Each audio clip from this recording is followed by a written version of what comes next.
Twisted, scheming betrayer. Just how he'd describe himself, all according to plan. Sayl is someone who should not be trusted by anyone.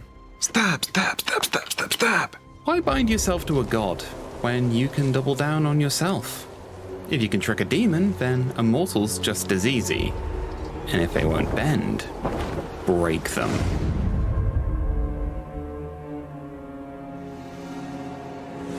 The lands and lords of Norsca are brutal and dangerous. But even further beyond the lands of Wind and Chill lies the Mountain's End.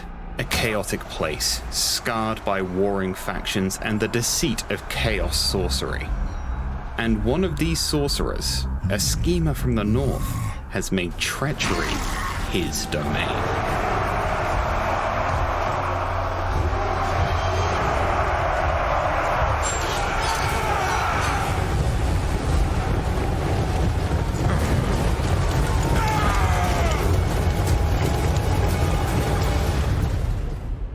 Sayl the Faithless, a powerful spellcaster and master manipulator, has arrived from Mountain's End. A brand new section of map given to us by the Chaos Gods, probably due to Sayl's polite words. Nice one, Sayl. He's come forward with plans and motions that'd make even the most dedicated servants of Tzeentch look at him with concern. Whilst his sight is gone, his ambition remains, and his vision as a ruler is clearer than ever.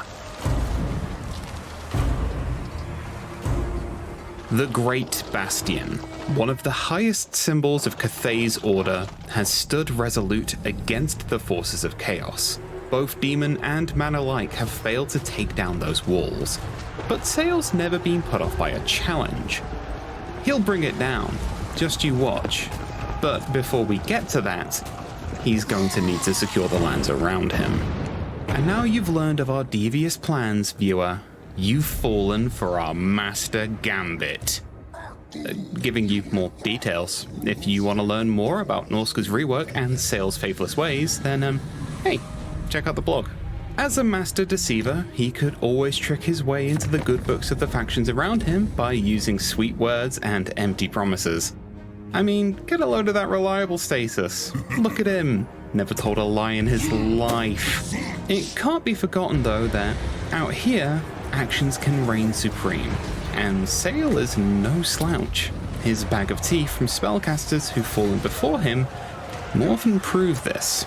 Playing as Sayl can be extremely interesting, as he is a caster lord for Norsca. My favorite Sayl spell has got to be the Night Maul, as this nightmarish creature appearing on the battlefield and plowing through enemy lines can be quite a lot of fun, in a weird kind of way.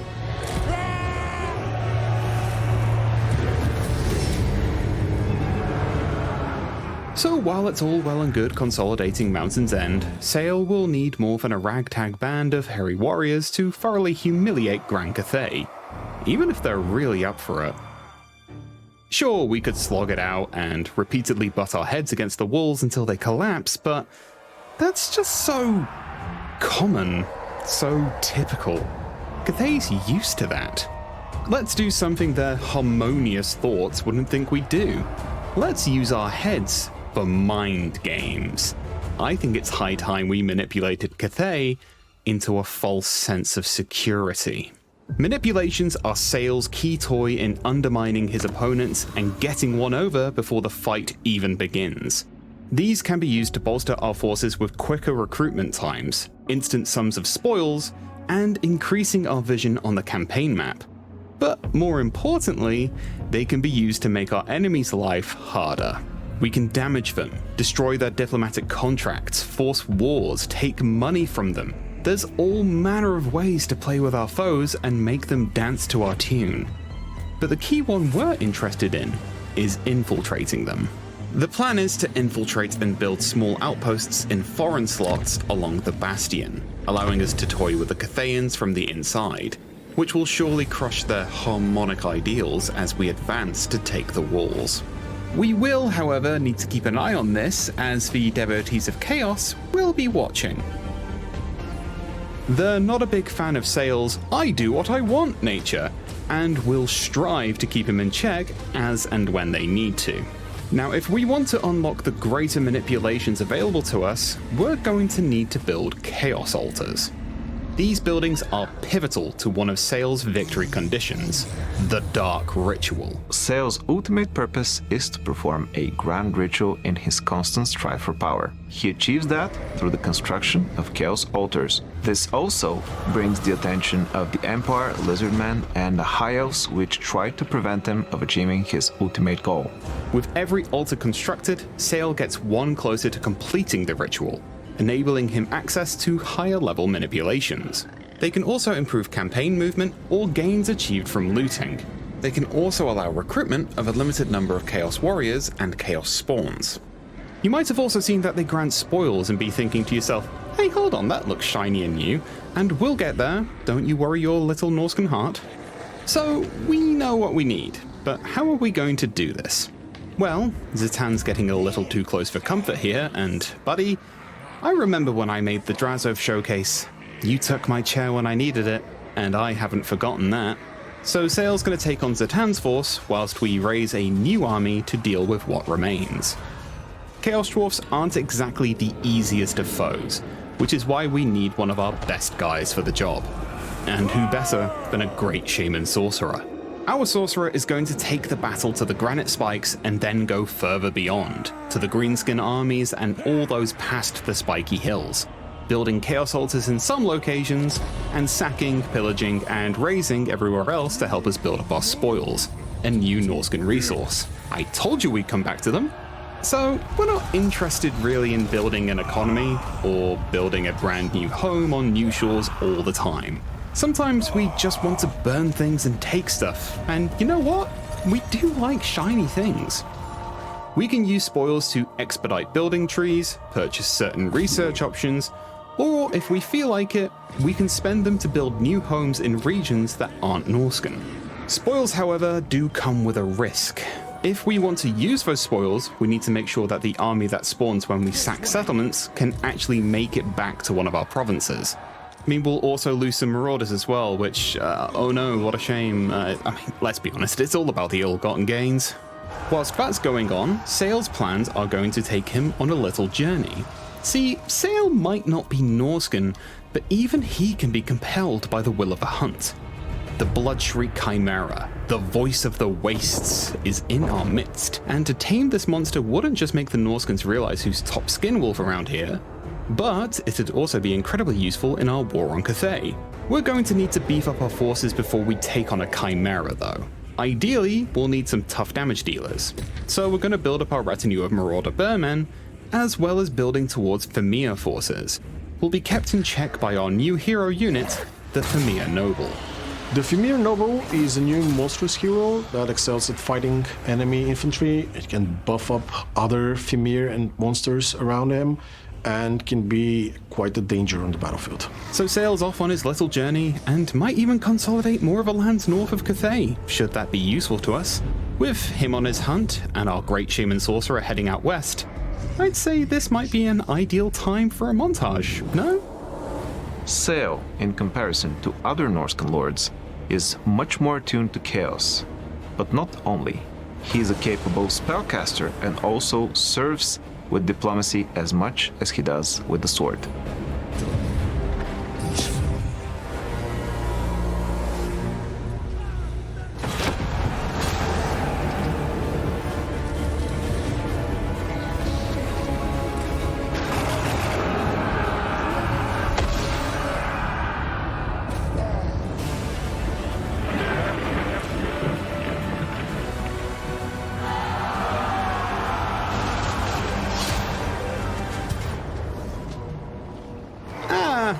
So, we might have got a little ambitious here. In our expansion into the west, we might have taken Grimgor's glory, and we're looking like a mighty fine replacement trophy. Our sorcerer's army is pretty tough, but the forces of chaos have their eyes on us, so manipulations would be risky. We've made friends with Tamarkan as well, but he's a little preoccupied right now, so we can't really rely on him. So we'll get our sorcerer to pull back to granite spikes and recoup before we try and stop Grimgor. And, good luck, buddy. I really have a feeling this won't go well. We need to do what we can to bolster our own forces in Sayl's army before we take the Chimera and be ready for whatever comes next. We're in a real hope for the best, realize we should plan for the worst because we've made enemies everywhere kind of deal. This isn't going according to plan.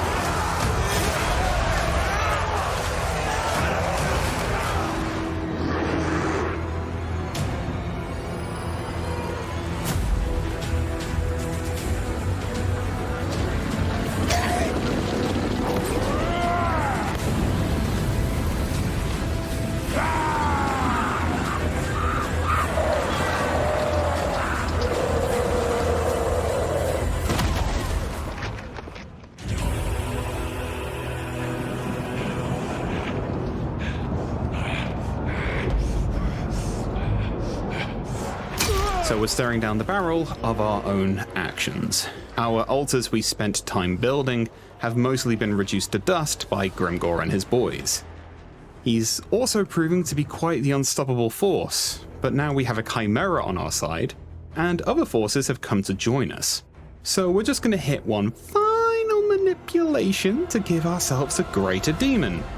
I mean, it's just one little greater manipulation, right? How bad can it be?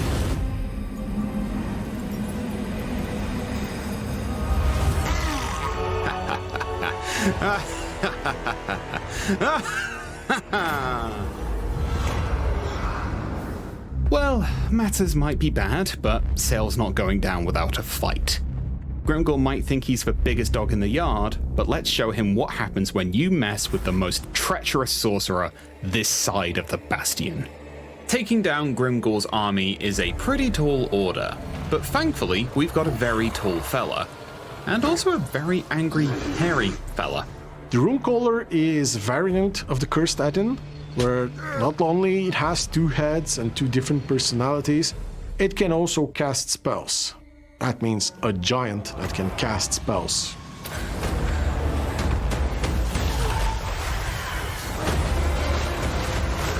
Bjork Bearstruck is a formidable legendary hero who is the leader of the Bearmen and is one of the toughest when it comes to hand-to-hand combat. He can stay and keep those lines for a very long time while buffing up friendly marauders around him. That Doomdiver catapult that took out our Great Shaman Sorcerer is still here, but I don't think they were accounting for us having a Chimera, so let's turn up the heat a little bit. The Chimera is a single entity monster that is best utilized against enemy infantry. It has several different heads that can be quite dangerous, and you do not want to be standing in front of any one of them. Now that we've sown a little chaos in their artillery, let's keep up the dreadful portents for their missile line. The Dreadmaw is a new unique type of monster that doesn't really move around the battlefield in a normal way. It can burrow under the ground and then burst out in a targeted location, whether that be behind enemy lines or fortifications.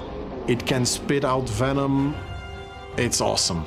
Even with our reinforcements coming in, this battle is turning a little bloody, but we're starting to make Grimgor regret his choices.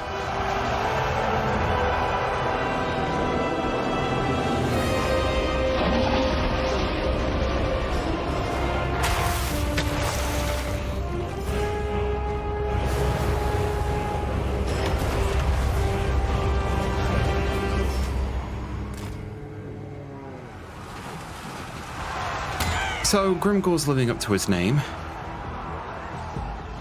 and the Chaos Gods have come to collect, and our altars are in ruins. This machination isn't working. We're gonna need to rethink this. But if you think this means that Sayl's ways will change, then you couldn't be more mistaken. Sayl will try again, and again, and again if needs be. For there's always another scheme at hand, another leader to corrupt, and another demon to bind. He will have his way. Just like how you'll leave your thoughts in the comments and wishlist now, if you fancy.